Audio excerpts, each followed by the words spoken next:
Dictation will be start in 5 seconds. Start.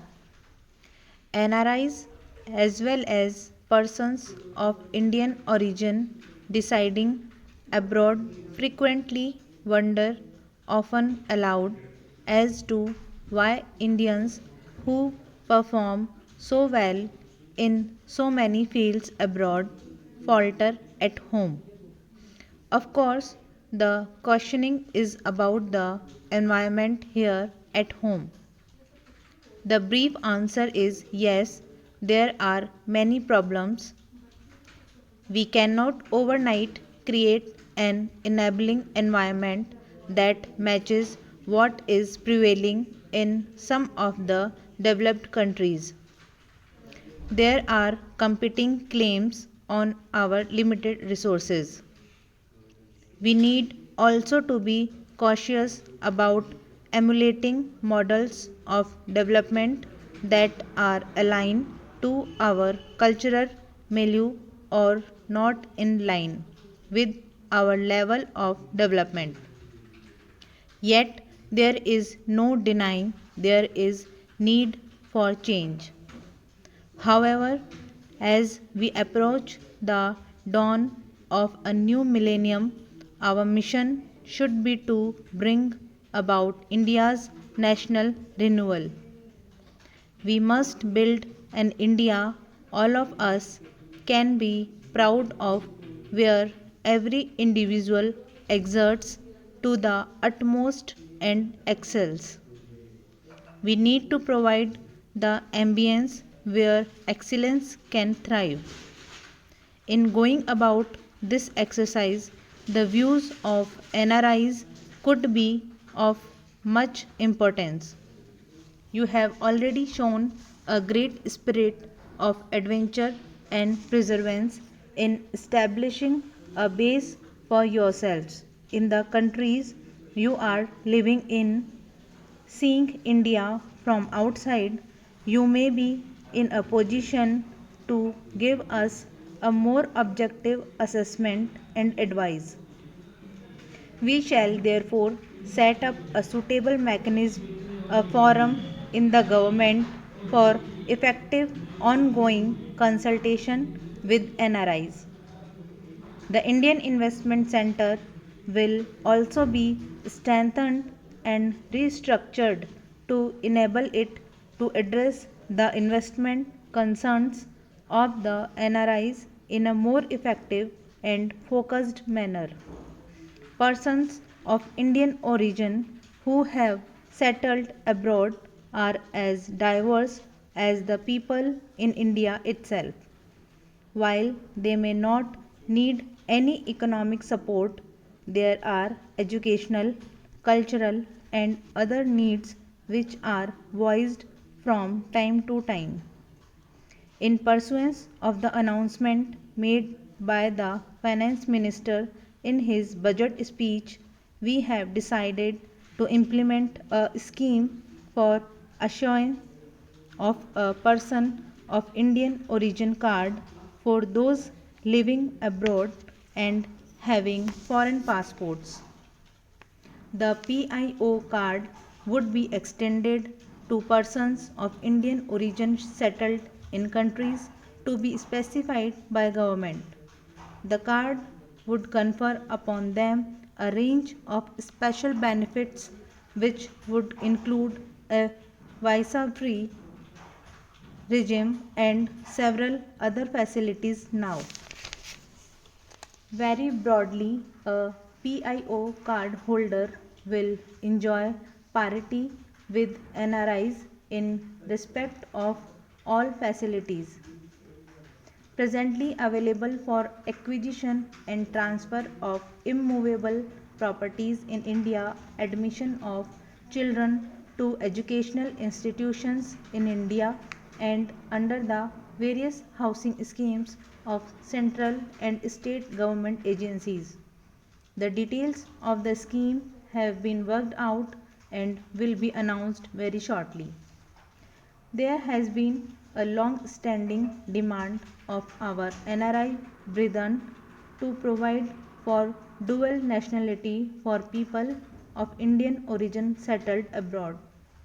This idea needs to be considered in depth before a clear cut policy can be formulated and translated into legislative and administrative action. Public opinion has also to be taken into account.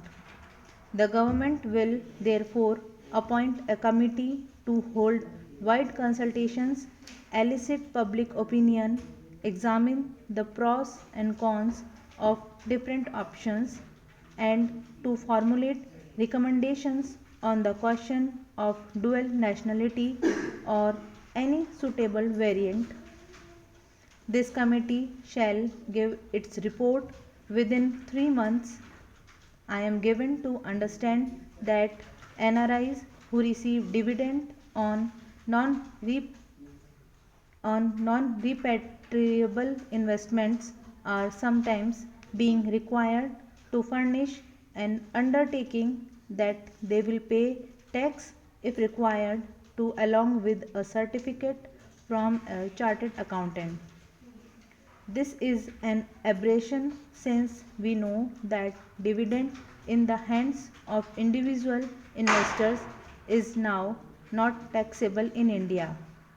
If more information about this is given to the finance minister, we will redress the situation. For years, there was strong criticism of the Draconian Foreign Exchange Regulation Act. My government therefore introduced a bill in the parliament to replace FARA by a more liberalized and progressive Foreign Exchange Management Act. I understand, however, that there are reservations about some clauses in the proposed FEMA, particularly those relating to the definition of resident. I assure you that we will initiate discussion on this issue and resolve the genuine apprehensions of the NRIs in this regard. I am particularly happy to note that this conference is focusing on non resident Indians as potential investors and entrepreneurs. NRIs are doing very well in their respective fields. By dint of their hard work and intelligence, they have made their mark in highly developed and competitive countries despite the handicap of being outsiders. They have substantial financial assets, but equally or more importantly, brains. They are a brain and talent bank. We all know that in the developed countries, particularly in the UK, USA, and Europe, NRIs have achieved recognition and commendation because of their world class technical and management skills now. Sir, I rise to support the bill brought forward by the Honorable Deputy Minister in the Ministry of Finance. Banking is a service of vital importance to industry, commerce, and agriculture. It is concerned with the creation of credit money and its distribution between various users such as industry or agriculture or between institution and individuals. In fact, the smooth working of a modern economy depends on the proper regulation of credit with which the banks are concerned. The caution, therefore, of requirement of the personnel of banking institutions assumes great importance. The Banking Commission has recommended the establishment of such a commission in its report in 1972.